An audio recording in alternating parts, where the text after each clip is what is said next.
आणि जे नेहमी मला जे फॉलो करतात ते तर मला काही कमेंट करू नाही शकत, मला माहिती आहे. कारण की जे जे माझं चांगलं विचार करतं ते मला घाण कमेंट कधीच नाही करणार. घाण म्हणजे कसं की हिला पैसा जास्त झालेला वाटतोय, म्हणजे असं कधी येणारा आणि मागं जाणाराच असन त्यो, नेहमी फॉलो करणारा नसन. कारण की जेवढी माझी फॅमिली आहे आता 46,000 झाली, म्हणजे थोडी नाही झाली काय. आणि मी नवीन आले फेसबुकवर काम करणारी, त्याच्यामुळं माझ्यासाठी शक्य नव्हतं एवढं. पण तुमच्या आशीर्वादामुळं आणि तुमच्या प्रेमामुळं मी इथवर आहे. 46,000 फॅमिली झाली म्हणजे काय सोपं नाही.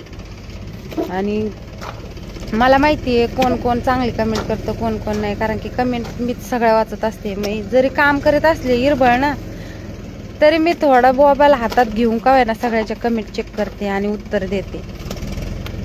त्याच्यामुळं कोणी आयऱ्या गायऱ्याने कोणी येऊन कमेंट करू द्या, त्याच्याविषयी मला काही म्हणजे वाईट नाही वाटणार. पण म्हणजे माझी अशी सवय की मला वाईट वाटलं मी ते बोलल्याशिवाय राहत नाही. त्याच्यामुळं म्हणलं चला व्हिडिओ करून उत्तरच द्यावं.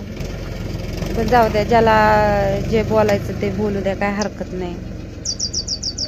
मी माझी हिंमत धरते आणि म्हणजे मला कोणी अडवत नाही व्हिडिओ काढायला. कारण की माझा नवरा बी नाही, माझ्या नवऱ्याची मला लय साथी. म्हणजे एक म्हणतात ना बाई नाही गाड्या माग बाईचा हात राहतो, तसं नाही, एक बाया माग गाड्याचा हात आहे.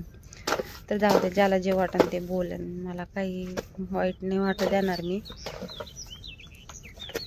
तर चला आता गारा थापते, थोडा उशीरच झाला. आज लय थंडी होती, लय मापाच्या बार थंडी होती आज. काय बरं पडला का काय काय माहिती कुठंतरी, म्हणजे इतकी थंडी होती भर उन्हाळ्यात. तर गारा टाकते ती आणि आता विटा काढायचे. Bye bye.